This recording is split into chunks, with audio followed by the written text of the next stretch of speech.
नमस्कार। Campus house of education YouTube channel में आपका स्वागत है। आज हम लोग लुसेंट सामान्य ज्ञान इसका पेज नंबर 2 से कुछ क्वेश्चन को बनाएंगे। पिछले वीडियो में मैंने पेज नंबर 1 पहला पेज से लगभग 50 क्वेश्चन आपको दिया था। आज भी कोशिश रहेगी कि पेज नंबर 2 से लगभग 50 से 55 क्वेश्चन मैं आपको दूं। पहले मैं सारे प्रश्नों को लिखवाऊंगा, आप उसे नोट करेंगे, फिर कुछ देर के बाद उसका आंसर मैं बताऊंगा, फिर आप चेक करेंगे कि आपका आंसर कितना सही हुआ। अगर आपका आंसर नहीं बना, किसी कारणवश आपको याद न हो, तो आज ही इसको याद कर लेना है।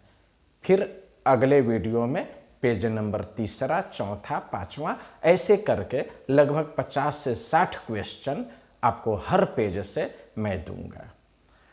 तो आज है पेज नंबर 2 से प्रश्न आप लिखना प्रारंभ करें। पहला, किस वेद में सभा एवं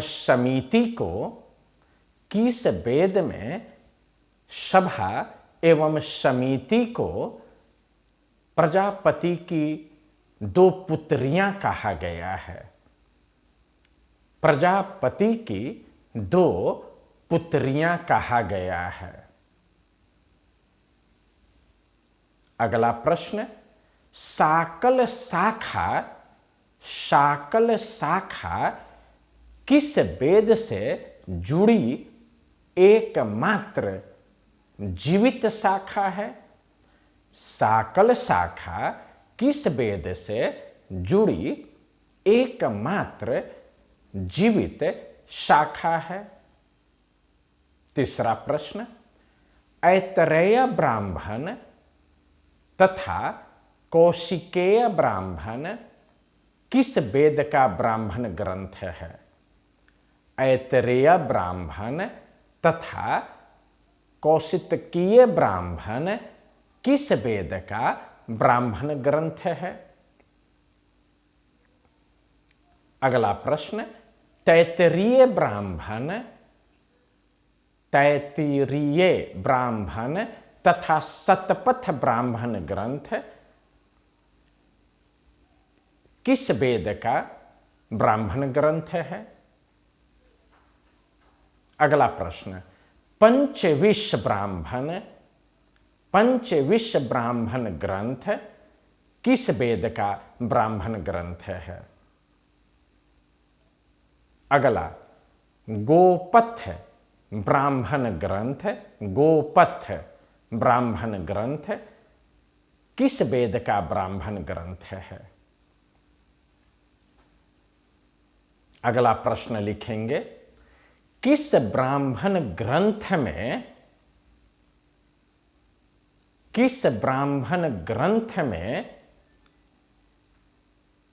राज्याभिषेक के नियम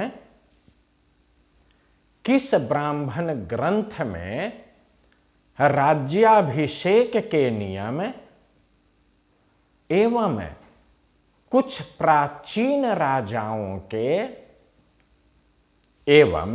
कुछ प्राचीन राजाओं के नाम मिलते हैं? किस ब्राह्मण ग्रंथ में राज्याभिषेक के नियम एवं कुछ प्राचीन राजाओं के नाम मिलते हैं? अगला प्रश्न, वह ब्राह्मण ग्रंथ जिसमें गंधार, शल्य, कैकेयी, कुरु, पंचाल, कौशल, विदेह इत्यादि राजाओं का उल्लेख है इत्यादि राजाओं का उल्लेख है। अगला प्रश्न, वैदिक साहित्य में ऋग्वेद के बाद, वैदिक साहित्य में ऋग्वेद के बाद किस ब्राह्मण ग्रंथ का स्थान है? वैदिक साहित्य में ऋग्वेद के बाद किस ब्राह्मण ग्रंथ का स्थान है? अगला प्रश्न, आरण्यक ग्रंथ का विषय क्या है? मतलब आरण्यक में किस विषय, क्या विषय है, क्या लिखा हुआ है? आरण्यक ग्रंथ का विषय क्या है? अगला प्रश्न, उपनिषदों की कुल संख्या कितनी है? कई बार प्रश्न आ चुके हैं। उपनिषदों की कुल संख्या कितनी है? अगला, किस ब्राह्मण ग्रंथ में, किस ब्राह्मण ग्रंथ में स्त्री को, किस ब्राह्मण ग्रंथ में स्त्री को पुरुषों की अर्धांगिनी कहा गया है? किस ब्राह्मण ग्रंथ में स्त्री को पुरुषों की अर्धांगिनी कहा गया है?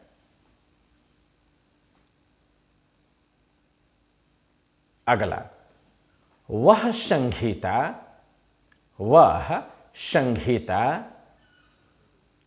जिसमें, वह संहिता जिसमें स्त्रियों की सर्वाधिक,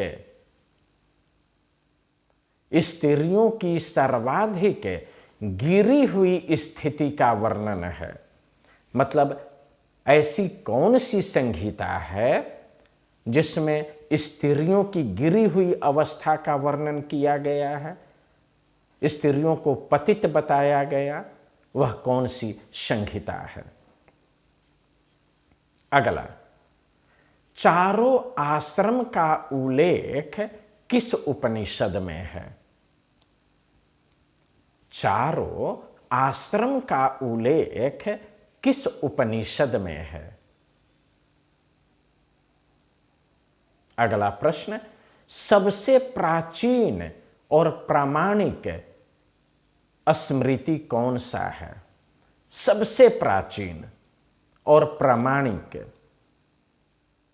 स्मृति कौन सा है? अगला प्रश्न, मनु स्मृति किस काल का मानक ग्रंथ है? मनु स्मृति किस काल का, काल का मतलब किस वंश के समय का, मनु स्मृति किस काल का मानक ग्रंथ है? किस काल में लिखा गया? अगला, नारद स्मृति से किस युग के विषय की जानकारी मिलती है? नारद स्मृति से किस युग के विषय की जानकारी मिलती है?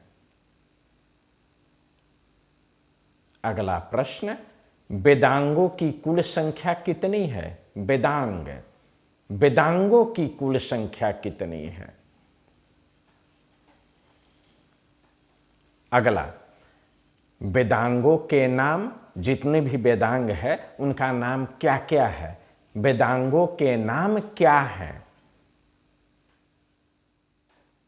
अगला, सूत्रों में सबसे प्राचीन सूत्र कौन सा है? कई प्रकार के सूत्र ग्रंथ से संबंधित, तो सबसे प्राचीन सूत्र कौन सा है? सूत्रों में सबसे प्राचीन सूत्र कौन सा है? अगला, पुराणों की कुल संख्या कितनी है? पुराण, पुराणों की कुल संख्या कितनी है? अगला, पुराणों के रचनाकार कौन हैं? पुराण की रचना किसने की? पुराणों के रचनाकार कौन हैं? अगला, सबसे प्राचीन एवं प्रमाणिक पुराण, सबसे प्राचीन एवं प्रमाणिक पुराण कौन सा है? सबसे प्राचीन एवं प्रमाणिक पुराण कौन सा है?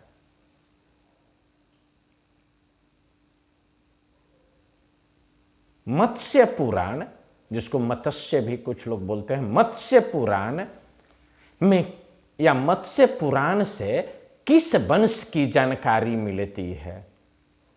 मत्स्य पुराण से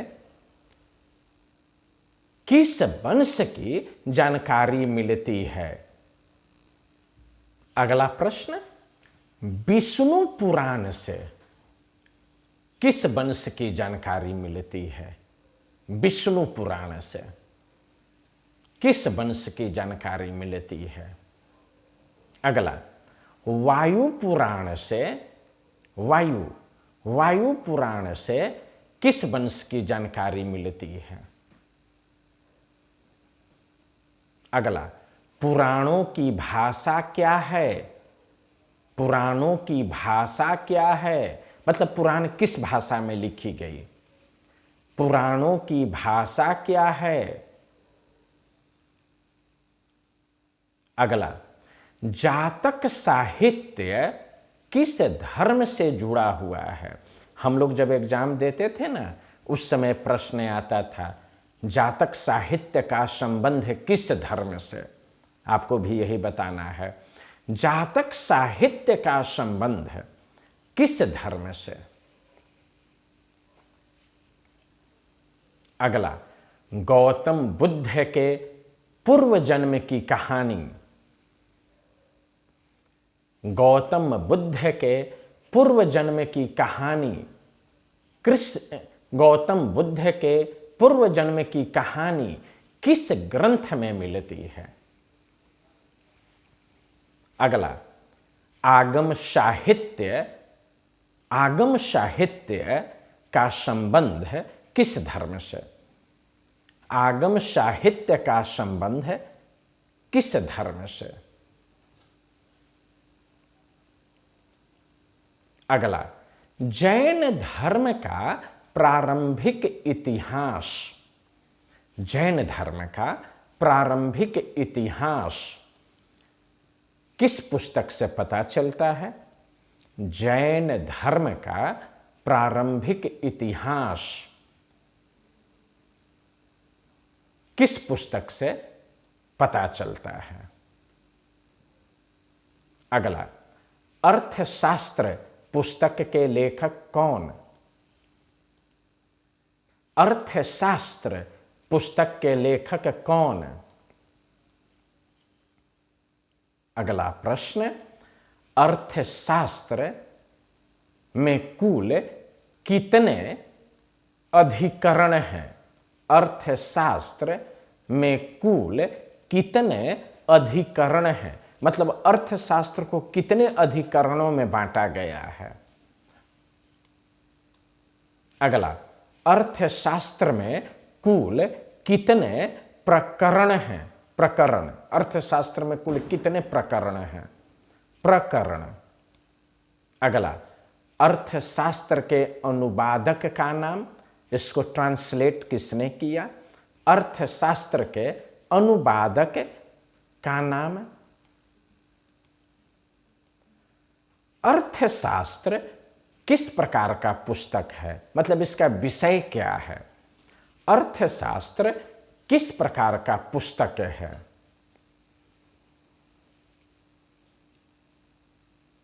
अगला, अर्थशास्त्र से किस काल की जानकारी मिलती है? अर्थशास्त्र से किस काल की जानकारी मिलती है? अगला, राजतरंगिणी पुस्तक के लेखक कौन है?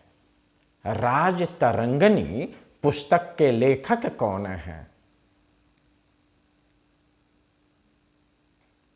अगला, राजतरंगिणी का शाब्दिक अर्थ क्या है? राजतरंगिणी का शाब्दिक अर्थ क्या है? अगला, राजतरंगिणी पुस्तक को या राजतरंगिणी पुस्तक में कुल कितने सर्ग है? सर्ग, उसको तरंग भी कहेंगे, चैप्टर। राजतरंगिणी में कुल कितने सर्ग है? रश्मिरथी पढ़े होंगे, उसमें भी सर्ग में बांटा गया है। तो राजतरंगिणी में कुल कितने सर्ग है? अगला, वह पुस्तक जिसमें कश्मीर के इतिहास का वर्णन है। वह पुस्तक जिसमें कश्मीर के इतिहास का वर्णन है। अगला, संस्कृत साहित्य में ऐतिहासिक घटनाओं का, बहुत महत्वपूर्ण प्रश्न है ये, संस्कृत साहित्य में ऐतिहासिक घटनाओं का क्रमबद्ध लिखने का सर्वप्रथम प्रयास किसने किया? क्रमबद्ध लिखने का सर्वप्रथम प्रयास किसने किया? अगला, अरबों के सिंध विजय का वर्णन, अरबों के सिंध विजय का वर्णन किस ग्रंथ में है? अरबों के सिंध विजय का वर्णन किस ग्रंथ में है? अगला, संस्कृत व्याकरण की प्रथम पुस्तक कौन है? इसको तो डबल टिक कर दीजिए, बहुत महत्वपूर्ण है।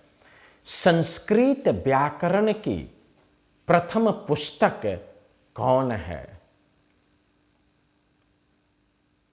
अगला प्रश्न भी बहुत महत्वपूर्ण है। लिपि शब्द का सर्वप्रथम प्रयोग किस ग्रंथ में किया गया? लिपि शब्द का सर्वप्रथम प्रयोग किस ग्रंथ में किया गया? आपका बिहार दारोगा, बिहार में जो इंटर स्तरीय एसएससी का एग्जाम, उसमें लिपि, भाषा, ये स्पेशल सिलेबस है। बिहार पुलिस में भी है, तो उसमें भी ये पूछा जा सकता है। लिपि शब्द का सर्वप्रथम प्रयोग किस ग्रंथ में हुआ? अगला, पुष्यमित्र शुंग के गुरु कौन थे? पुष्यमित्र शुंग के गुरु कौन थे? अगला, ईरान का राज वैद्य कौन था? ईरान का राज वैद्य कौन था? अगला, इतिहास का पिता किसे कहा जाता है? इतिहास का पिता, फादर ऑफ ए हिस्ट्री। अगला, हिस्टोरिका पुस्तक के लेखक कौन? हिस्टोरिका पुस्तक के लेखक कौन? अगला, इंडिका पुस्तक के लेखक कौन? इंडिका, ये भी कई बार आ चुका है। इंडिका पुस्तक के लेखक कौन?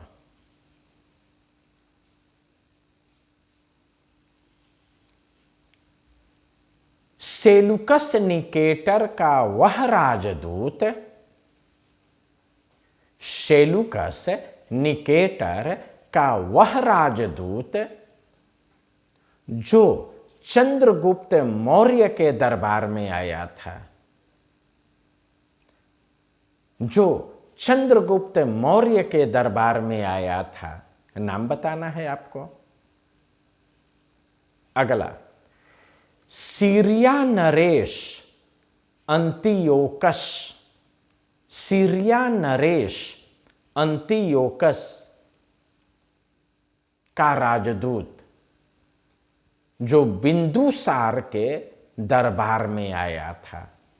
सीरिया नरेश अंतियोकस का राजदूत जो बिंदुसार के दरबार में आया था, नाम लिखना है। ये आपका सेकंड पेज से जो अति महत्वपूर्ण प्रश्न है ये आपको लिखवाया गया। आप तेजी से इसका आंसर लिखने का कोशिश करेंगे, फिर मैं सभी प्रश्नों का विश्लेषण करूंगा, उसका आंसर दूंगा। उम्मीद है आप सभी प्रश्नों का उत्तर दे दिए होंगे। अगर आपसे नहीं बना है तो कुछ समय के लिए पॉज कर देंगे वीडियो को, आंसर दे लेंगे, उसके बाद आप आंसर मिलाएंगे। मैं अभी सारे प्रश्नों का आंसर दे रहा हूं, आप मिला लें। पहला प्रश्न है कि किस वेद में सभा और समिति को प्रजापति की दो पुत्रियां कहा गया? इसका आंसर होगा अथर्ववेद, अथर्ववेद। दूसरा है साकल शाखा किस वेद से जुड़ी एकमात्र जीवित शाखा है? आंसर होगा ऋग्वेद, ऋग्वेद। ऐतरेय ब्राह्मण और कौशितकीय ब्राह्मण किस वेद का ब्राह्मण ग्रंथ है? इसमें भी ऋग्वेद होगा। अगला तैतरीय तथा शतपथ ब्राह्मण ग्रंथ किस वेद से संबंधित है? यजुर्वेद होगा, यजुर्वेद। पंचविश ब्राह्मण ग्रंथ ये सामवेद से संबंधित है, सामवेद। अगला गोपथ ब्राह्मण ग्रंथ यह अथर्ववेद से संबंधित है। अगला प्रश्न है किस ब्राह्मण ग्रंथ में राज्याभिषेक के नियम एवं कुछ प्राचीन राजाओं के नाम मिलते हैं? तो ऐतरेय ब्राह्मण, ऐतरेय ब्राह्मण। और वह ब्राह्मण ग्रंथ जिसमें गंधार, कुरु, पंचाल, कौशल, विदेह इन राजाओं के नाम का उल्लेख है, शतपथ ब्राह्मण, शतपथ ब्राह्मण। वैदिक साहित्य में ऋग्वेद के बाद किस ब्राह्मण ग्रंथ का स्थान है? शतपथ ब्राह्मण का, शतपथ। आरण्यक का विषय क्या है? मतलब आरण्यक में क्या वर्णित है, लिखा। देखिए आरण्यक का मतलब होता है जंगल, तो क्या इसमें विषय है? यज्ञ से जुड़े कर्मकांड, यज्ञ से जुड़े कर्मकांड की दार्शनिक और प्रतीकात्मक अभिव्यक्ति है। यज्ञ से जुड़े कर्मकांड की दार्शनिक और प्रतीकात्मक अभिव्यक्ति है। उपनिषदों की कुल संख्या कितनी है? 108, 108, 108। किस ब्राह्मण ग्रंथ में स्त्री को पुरुष की अर्धांगनी कहा गया है? शतपथ ब्राह्मण में, शतपथ ब्राह्मण। और वह कौन सी संहिता है जिसमें स्त्रियों की गिरी हुई अवस्था का वर्णन है? मैत्रेयनी, मैत्रेयनी संहिता, मैत्रेयनी। चारों आश्रम का उल्लेख किस उपनिषद में है? जबालो उपनिषद। चार आश्रम, ब्रह्मचर्य आश्रम, गृहस्थ आश्रम, वानप्रस्थ आश्रम और संन्यास आश्रम, ये चारों का उल्लेख जबालो उपनिषद में है। सबसे प्राचीन एवं सबसे प्रामाणिक स्मृति कौन सा है? मनु स्मृति है। मेरे पास मनु स्मृति है, पीछे रेक पर रखा हुआ है मनु स्मृति। मनु स्मृति किस काल का मानक ग्रंथ है? शुंग काल का। कहा भी जाता है कि हिंदुओं का प्रथम विधि संहिता मनु स्मृति, आगे के पेज में मिलेगा। मनु स्मृति है शुंग काल का।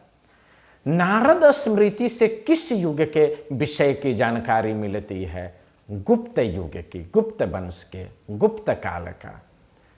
वेदांगों की कुल संख्या कितनी है? 6 है। 6। अगला है कि वेदांग कौन कौन है, नोट किया जाए।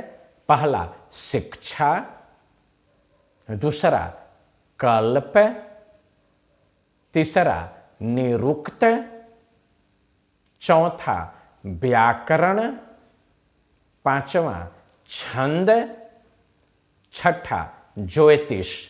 शिक्षा, कल्प, निरुक्त, व्याकरण, छंद और ज्योतिष।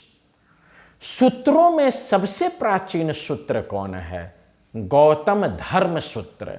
गौतम धर्म सूत्र। पुराणों की कुल संख्या कितनी है? 18, 18 पुराण हैं, 18 पुराण। और पुराणों के रचनाकार कौन है? पुराण के रचनाकार माने जाते हैं लोमहर्ष ऋषि, लोमहर्ष ऋषि एवं उनके पुत्र उग्रसर्वा। लोमहर्ष एवं उनके पुत्र उग्रसर्वा। सबसे प्राचीन और प्रामाणिक पुराण कौन सा है? मत्स्य पुराण, मत्स्य पुराण जिसको कहते हैं, मत्स्य पुराण। और मत्स्य पुराण से किस वंश की जानकारी मिलती है? आंध्र सातवाहन वंश की जानकारी।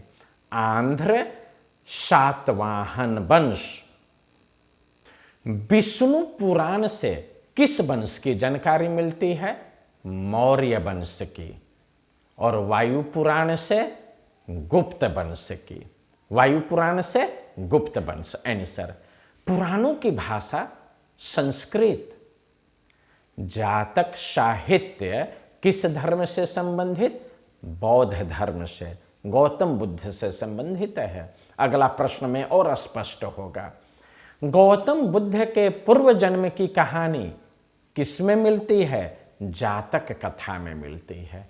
जातक कथा। आगम साहित्य किस धर्म से संबंधित? जैन धर्म से संबंधित। जैन धर्म का प्रारंभिक इतिहास किस पुस्तक से मिलती है? कल्पसूत्र। कल्पसूत्र।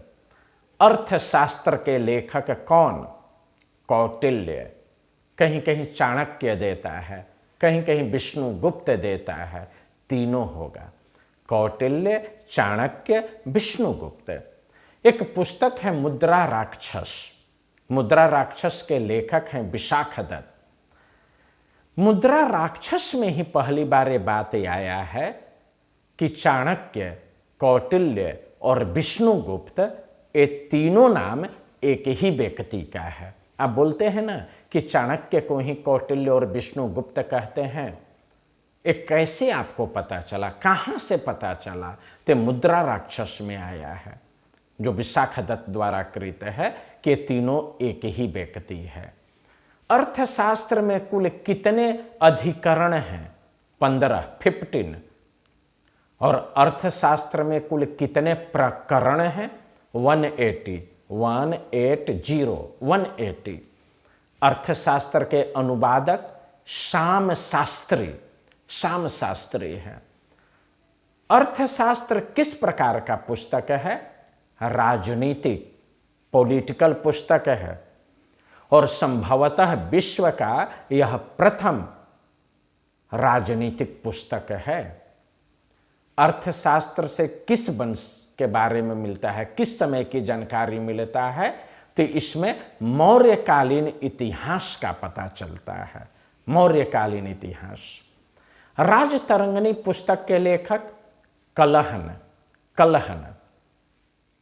और राजतरंगिणी जो पुस्तक है, राजतरंगिणी का शाब्दिक अर्थ राजाओं की नदी। शाब्दिक अर्थ है राजाओं की नदी। राजतरंगिणी में कुल कितने सर्ग? 8 सर्ग या 8 तरंग। वह पुस्तक है जिसमें कश्मीर का इतिहास का वर्णन है, राजतरंगिणी। संस्कृत इतिहास में, ऐतिहासिक या संस्कृत साहित्य में ऐतिहासिक घटनाओं का क्रमबद्ध लिखने का श्रेय कलहन को जाता है। कलहन जो है वो कश्मीर के राजा हर्ष के दरबारी थे। और हर्ष को कहा जाता था कश्मीर का नीरो। उन्हीं के दरबार में रहते थे कल्हन, और एक पुस्तक लिखे। अरबों के सिंध विजय का वर्णन किस पुस्तक में है? चचनामा में है, चचनामा। और चचनामा के लेखक हैं अली अहमद हैं। संस्कृत व्याकरण की प्रथम पुस्तक अष्टाध्यायी, पाणिनि के लिखा हुआ है अष्टाध्यायी। और तुलसीदास की पत्नी रत्नावली, आपको संभवतः पता होगा, रत्नावली भी बच्चों को ट्यूशन पढ़ाती थी, लेकिन उस समय वो अष्टाध्यायी का ट्यूशन पढ़ाती थी। अमृतलाल नागर ने मानस का हंस एक उपन्यास लिखा है जो तुलसीदास की जीवनी है। और जब मानस का हंस आप पढ़ेंगे तो उसमें स्पष्ट लिखा हुआ है कि तुलसीदास अपनी पत्नी रत्नावली को कहते हैं, जब शुरू में अपनी पत्नी से उनको बहुत लगाव था, वैराग्य नहीं पैदा हुआ था उस समय, कि कुछ बच्चों को आप ट्यूशन पढ़ाइए, और वो अष्टाध्यायी का ट्यूशन पढ़ाती थी। सोचिए उनकी पत्नी कितनी काबिल होंगी, रत्नावली, जो उस जमाने में अष्टाध्यायी पढ़ाती थी। लिपि शब्द का सर्वप्रथम प्रयोग किस पुस्तक में? अष्टाध्यायी में हुआ है लिपि का। पुष्यमित्र शुंग के गुरु कौन? पतंजलि। ये जो योग दर्शन के जनक हैं पतंजलि, वही पतंजलि। ईरान का राज्य वैद्य टेसियस और इतिहास का पिता हेरोडोटस को इतिहास का पिता कहा जाता है। ये हेरोडोटस वही है जिन्होंने डेल्टा शब्द का प्रयोग किया। हेरोडोटस नील नदी के किनारे किनारे जा रहे थे, तो नील नदी भूमध्य सागर में जहाँ गिरती है, वहाँ पर इन्होंने देखा कि ग्रीक भाषा में जो डेल्टा है वैसी आकृति यहाँ बना हुआ है। तो नील नदी के मुहाने को देखकर इन्होंने डेल्टा शब्द का प्रयोग किया, और इन्हीं का कहा हुआ है कि मिस्र नील नदी की देन है। हेरोडोटस इतिहास का पिता। अगला प्रश्न, हेरोडोटस और इनका लेखक, हिस्टोरिका पुस्तक के लेखक कौन? हेरोडोटस। अगला, इंडिका पुस्तक के लेखक मेगास्थनीज, इंडिका के लेखक। सेलुकस निकेटर का राजदूत जो चंद्रगुप्त मौर्य के दरबार में आया था, मेगास्थनीज। दरोगा एग्जाम में आ चुका है, बिहार दरोगा में, तो ये मेगास्थनीज होगा। और सीरिया नरेश अंतियोकस का जो राजदूत था, बिंदुसार के दरबार में आया था, क्या नाम था? डाइमेकस। लास्ट प्रश्न का आंसर डाइमेकस। इस तरह से पेज नंबर 2 जो है, दूसरा जो है, उससे मैंने अति महत्वपूर्ण प्रश्नों को लिखवाया, और आप इसको लिखे होंगे, जवाब दिए होंगे। आपका स्कोर कैसा है और ये मेरा प्रयास कैसा है, इसके बारे में आप जरूर कमेंट करेंगे। कोशिश करेंगे कि इससे रिलेटेड जो अति महत्वपूर्ण पॉइंट जो लुसेंट में न हो, उसको भी 2-4 देने का प्रयास करेंगे। लेकिन आप कमेंट करके ज़रूर बताएंगे कि आपको ये कितना फ़ायदा हो रहा है और इसमें और क्या सुधार किया जाए, स्पीड और कम रखा जाए या स्पीड आपका जो हम लिखवा रहे हैं वो सही है, तो फिर और अच्छा से प्रयास किया जाएगा। जो प्रश्न गलत हुए हैं उसको आज ही याद कर लीजिए, क्योंकि अगले दिन फिर अगले पेज से मैं दूंगा। उम्मीद है आपको ये फ़ायदा करेगा। फिर अगले वीडियो में मुलाकात होगी। तब तक के लिए बहुत बहुत धन्यवाद।